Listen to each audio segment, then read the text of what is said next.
असेल तर काही अडचण नाही.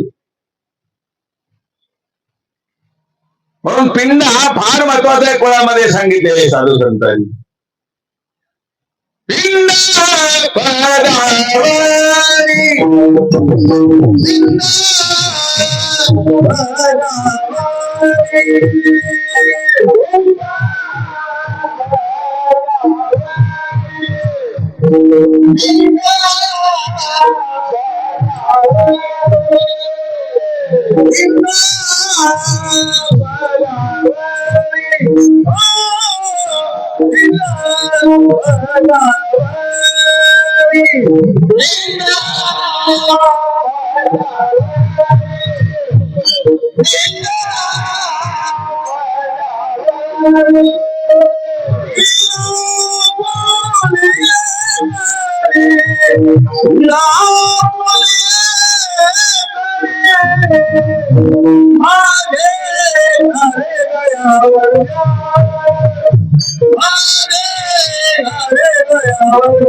या 42 पितरांना फक्त ते पिंडासाठी घरला येतात, बाकी कशासाठी येत नाहीत ना.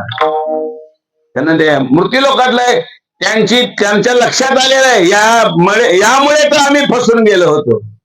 किती वेळा जन्मा यावे जी भावे भजी भजी ती आमची याच लोकांमध्ये झाली ना, त्यामुळे ते या जगातलं काही पाहत नाही, फक्त तुमचा पिंड घेतात महाराज. म्हणून पिंडाला कुळामध्ये पुत्रप्राप्ती किंवा कन्याप्राप्ती दोन्ही असली तरी चालते. पिंड देणाऱ्याच्या अंगावर पांढरं वस्त्र, कारण ते पांढऱ्या वस्त्राने आलेले असतात तिथं. पिंड ज्याला द्यायचंय ना, पिंड करणारी जी बाई असते तिनं सुद्धा अंगावर पांढरी साडी घातली पाहिजे, डोक्याचे केस नीट बांधले पाहिजेत.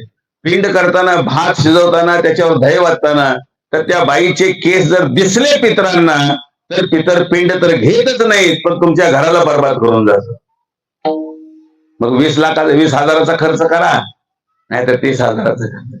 पिंडदान देताना जो मंत्र म्हणणारा ब्राह्मण आहे तो सुद्धा शिखाधारी असला पाहिजे, जाणव गळ्यामध्ये असलं पाहिजे आणि त्याच्या अंगावरती पांढरं धोतर आणि डाव्या खांद्यावर पंजा असला पाहिजे. पिंड देणाऱ्याचं तोंड दक्षिणे, अजून तोंड माहित नाही ते आम्हाला महाराज. 40 पिढ्या गेल्या, पितो जीवन मोठं झालं, ढेऱ्या सुटल्या, त्यालाही माहित नाही आमचं तोंड कोणीकडे चाललंय. दक्षिणेकडे तोंड ठेवावं लागतं आणि पित्राचे मंत्र पूर्वेकडे मंत्र उच्चार करणारा पूर्वेकडे पाहिजे आणि पिंड देणारा कुठे पाहिजे? दक्षिणेकडे पाहिजे. पित्रांचं गाव दक्षिण दिशेला आहे. कोणत्या दिशेला आहे?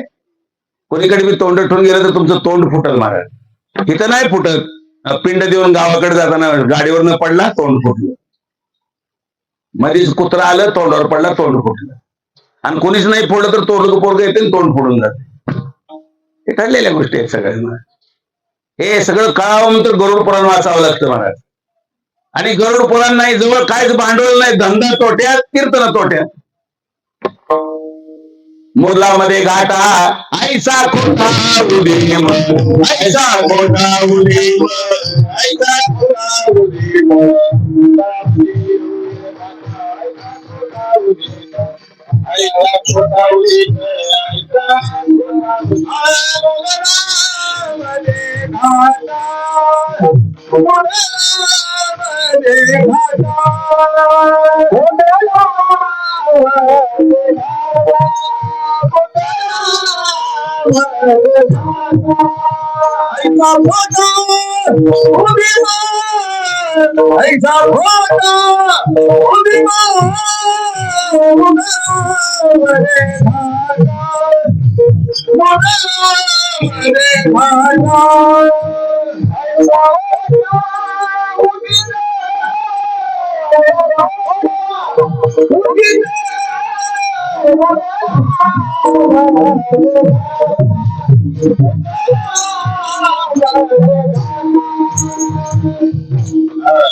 तोटा झाला आणि मुद्दल जर गमावून बसला तर तो धंद्याच्या बी लायकीचा नाही आणि तोटाही भरून निघत नाही. म्हणून पिंडाला फार महत्व आहे महाराज. पिंड आपल्या कुळामध्ये अशा पद्धतीने द्यायचं आहे की त्याच्या अंगावरती पांढरं वस्त्र. पिंडाला 3 अशा प्रकारच्या गती सांगितलेल्या आहेत. एक तर्पण सांगितलेले. तर्पण तर्पण माहिती का तुम्हाला? तर्पण तर्पण म्हणजे एका तांब्यामध्ये दुधाचं पाणी करायचं आणि त्यात काळे तीळ टाकायचे. कसले तीळ? आणि दोन्ही हात असे धरायचे आणि या अंगठ्यात ह्या हाताच्या या अंगठ्यात जाईल अशी ती आपण हाताला बांधतो की हा हराळ नाही, त्याला हराळीत आपण म्हणलेलं आहे, दुसरं नाव आहे. अहो हाताला ब्राह्मण बांधतो की तुमच्या काय बांधतो? हराळी नसते ती. आता नाव मी सांगतो पण माझ्या लोक जीवावरी नाव. दर्भ काय? हा ते दर्भ तर देणार ठेवा. त्या दर्भाची काडी या हातातून या हातात अशी सरळ आली पाहिजे. आणि तर्पण करताना तुमचे काही जेवढे पितर आहेत त्या पितरांना त्याचे मंत्र सांगितलेले आहेत गरुड पुराणामध्ये. आणि अलीकडचा विधी आहे त्याला गरुड पुराण माहित नाही, असा घोळ झालाय सगळ्यांना. आता काय काय ठिकाणी बघितलं की माझं डोकं सुटतं, मी गपचीपच बसत असतो. मला काय कुठं जळल तिथं जळल, मी तर काय करेन. आम्ही ज्याच्यावर विश्वास ठेवून विधी करतो त्याला हे माहिती पाहिजे महाराज. काही काही ठिकाणी तर पॅन्टीवरच विधी चालू होता.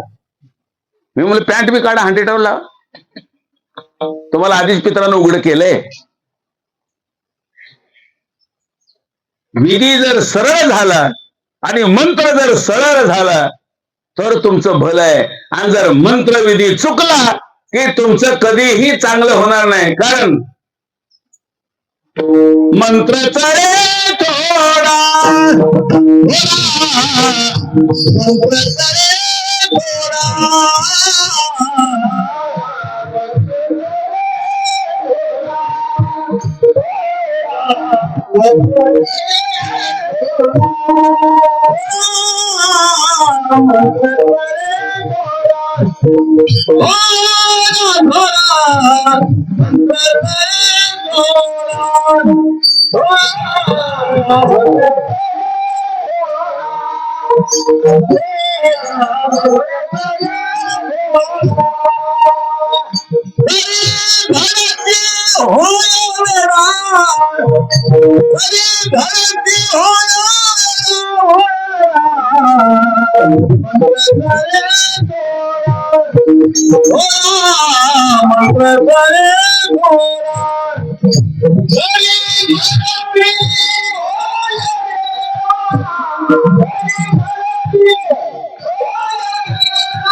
थोडा तरी सरकला मंत्र. तळे म्हणजे सरकला.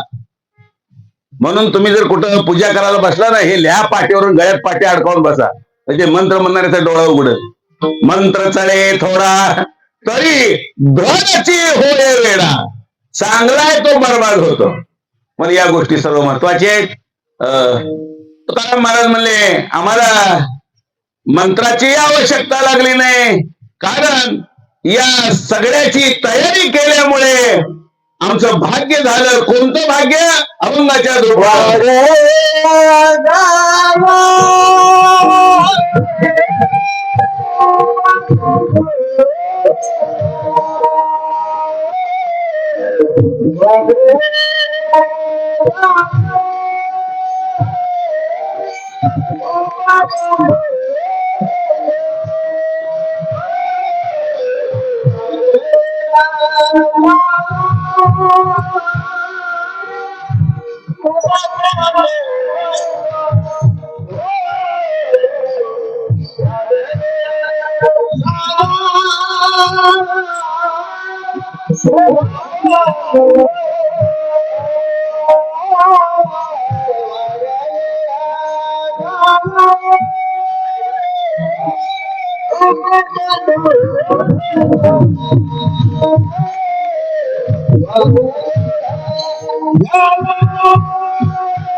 पुराणामध्ये एक जरत्कारी ऋषीची कथा आली.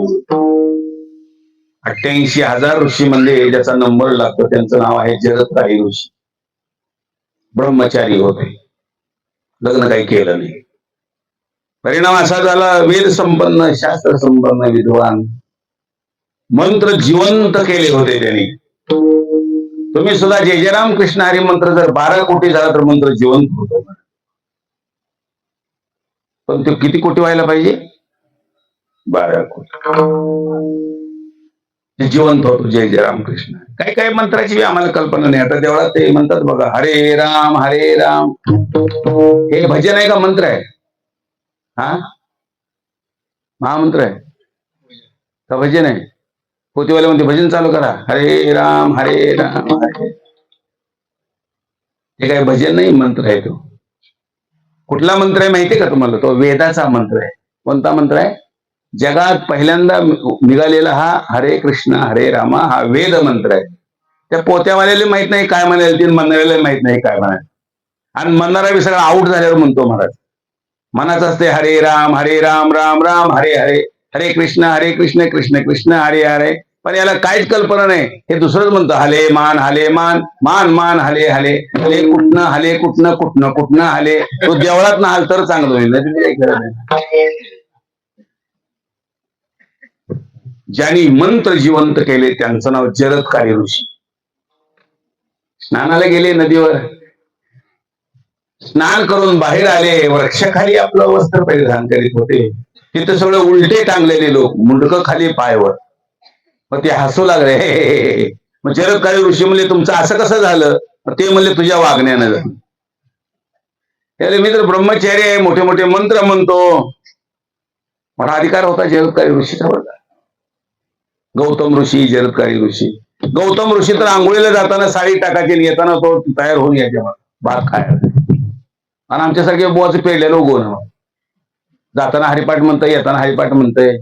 ज्याचं बी आणलं त्याला वाकड बोलतोय. कसं उगवायचं आमचं? गौतम ऋषी जाताना साडी टाकायची, आंघोळ करून येताना त्या साडी उगवून तयार व्हायच्या. आणि त्यांच्याकडे उकळ मुसळ नव्हतं. ते आकाशातल्या चिमण्याला सांगायचे, चिमण्यानो त्या साडी मला तांदूळ काढून द्या. चिमण्या सगळ्या यायच्या आणि त्या साडी काढून गौतम ऋषीला द्यायचे.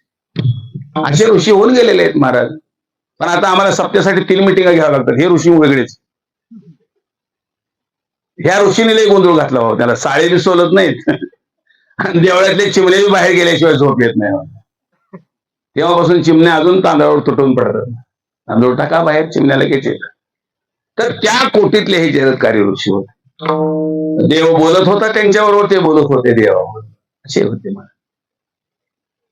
अरे तुमचं असं व्हायला मी कारण. हो, कशामुळे? अरे तो ब्रह्मचारी राहिला आणि पिंडच दिलं नाही आम्हाला, खाली हाकलून दिलं. म्हणले मी मंत्र म्हणतो, मंत्र तुला झाला, आमचं काय? हे काय काय माणसं सांगतात आमचं पोरग कीर्तन करायचं. गपची बस, तुझी तो हरिपाठ म्हणीत जा. पोराच्या भरोश्यावर राहू नका. आपोली आपण, आपली तयारी आपण करायची आहे. ऐन वेळेला टीव्ही मातीला येतं का नाही कोणाला माहित. आपली आपली तयारी करायची. मग आम्ही आता तुमचं असं झालं माझ्या वागण्यानं, हो तो पिंडदान दिलं असतं तर आम्हाला उत्तम गती मिळाली असती. हकलून दिलं आम्हाला पितृलोकातून खाली. आता पिशाचे झालं, उलट टांगून घ्यायची पाळी आली. जरत्कारी ऋषीला धक्का बसला. 1.25 लाख वर्षाची होती ती. किती? 1.25 लाख वर्षाची. आणि अजून त्यांनी रेशनचा तांदूळ नेला नव्हता. आणि रेशनचा नेऊन थोडल्या पुरल्या दिला नव्हता. तिनं टाकला तिच्या कोंबड्याला. मग काय काय कोंबड्या माहेराकडे तोंड कोण आहे खवा येतो बाबा टिकत जाऊन.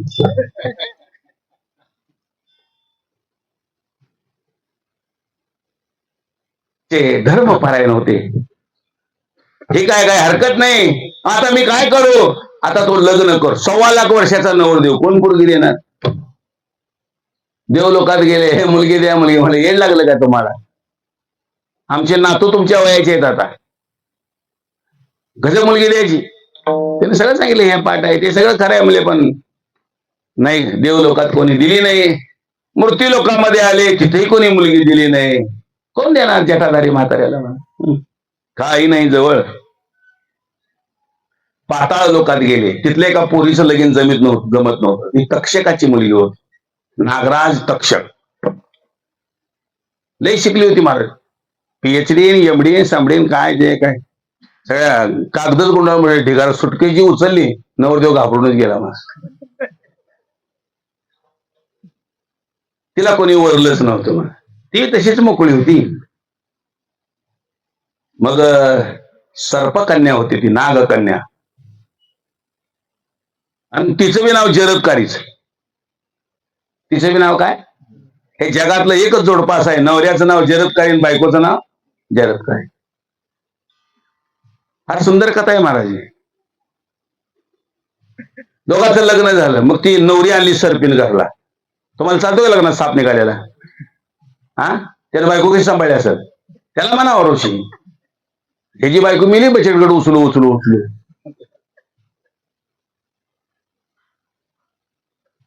आणि हे गावात फिरून फिरून बेजार. मालकीनीच्या पायात लक्ष्मी मला घाल डिशीची बँकेत, तिकडं तर चांगलं होईल. आम्ही एवढं पाठांतर केलं, आमच्या मालकीनीच्या पायात लक्ष्मी. थोडा पेट्रोल कमी पडलं तर गाडी बंद पडते. लक्ष्मी नारायणाजवळ राहते, तिकडे त्या दुधा क्षीरसागरात राहते का तुझ्या पायात? सगळं वाटोळ करून टाकलं. पुराणाचं काही ज्ञान नाही हिंदू धर्मामध्ये. फार पुष्कळ विचित्र अवस्था झाली आहे महाराज. ईश्वर करो आता आपलं तरी चांगलं हो. लग्न वगैरे झालं, पाताळात लग्न झालं, जोरात लग्न झालं. मग ते आपली नवरी घेऊन आले. सगळं गाव पळू लागलं महाराज, असली नवरी जगात नाही. आणि तिला जन्मभर कोणी हळदी कुकाला सांगितलं नाही. कोण सांगणार त्या सर्पिणीला?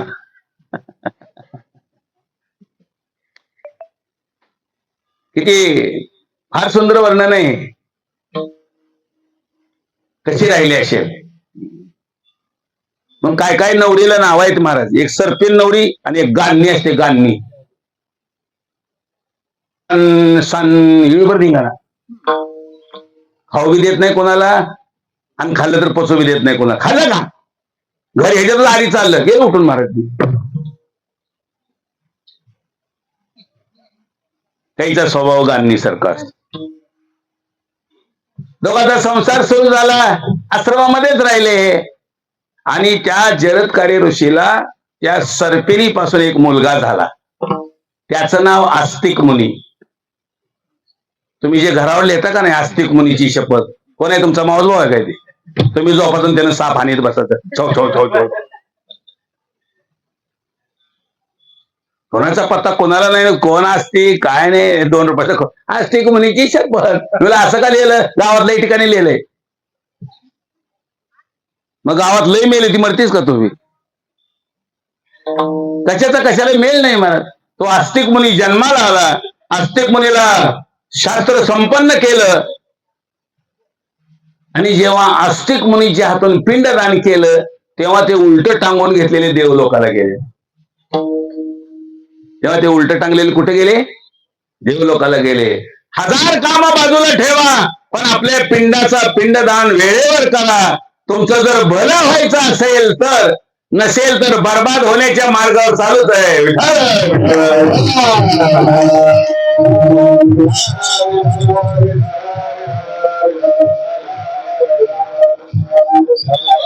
काय काय लोकांनी यमालाही दंड दिलेली माणसं होऊन गेलेले, पण पिंडाशिवाय त्यांना गती मिळाली हो नाही. तुकाराम महाराज म्हणले आम्हाला आता असं झालंय आमचं की आम्ही सगळेच देवाच्या घरी गेलेलो आहोत. आता माझं काही शिल्लक राहिलेलं हो नाही. आता आम्ही सगळे देवाच्या संगतीत आहोत, देवाच्या घरी आहोत. निजधाम लोक, वैकुंठाच्या पुढे एक लोक आहे. तुम्ही नुसतं वैकुंठातच अडकून बसू नका, तिथं तरी मिळतच नाही, सोडून द्या. वैकुंठाच्या पुढे एक धाम आहे, त्याला निजधाम म्हणतात. कोणतं धाम? देव ज्यांची पूजा करतो ते सगळे निजधामात असतात. आता तुकाराम महाराजांची देवानी पूजा केली ते निजधाम लोक, ज्ञानेश्वर महाराज, संत सावतामाळे, हे सगळे 55 लोक निजधाम लोकांमध्ये. त्याला येणे जाणे नाही का? बीज भाजोनी केली नाही आम्हा जन्मावर नाही, आम्हा जन्मावर नाही, आम्हा जन्मावर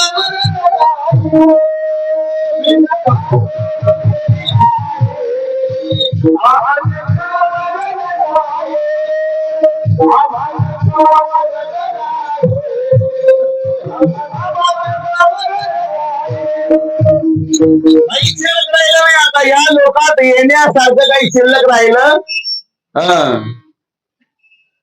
सगळं संपलेलं आहे. आमचं काही संचित क्रियमान संपूर्ण नाश पावलेलं आहे. हरिपाठामध्ये सुद्धा याचा खुलासा केलेला आहे. ठाईच समाप्ती हरी जैसी ठाईच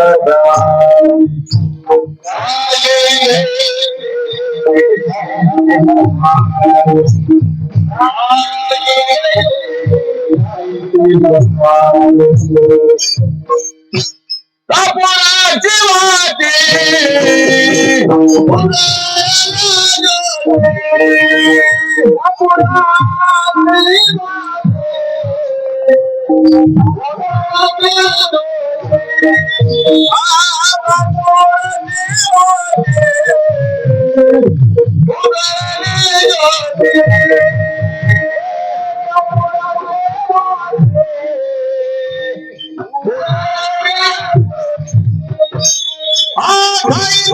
वाटी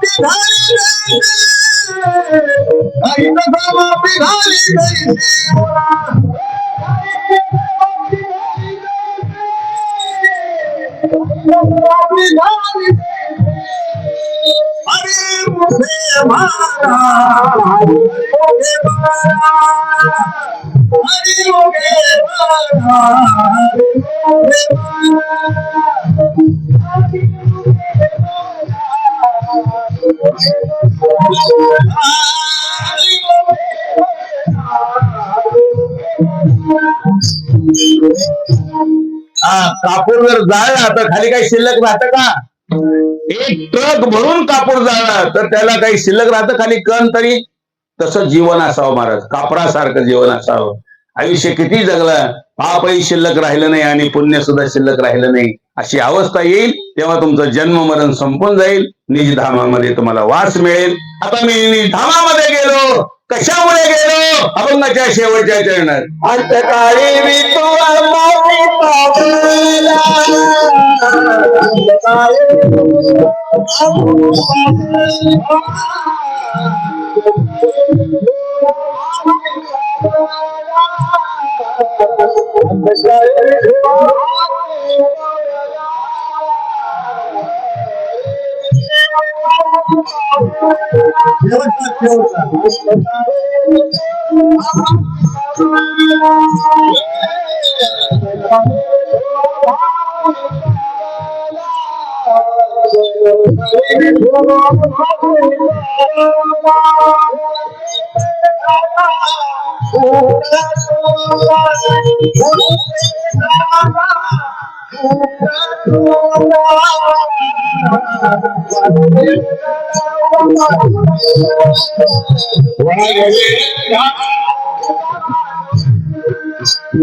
कोण डायरेक्ट म्हणायचं ज्ञानेश्वर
जय तुझे.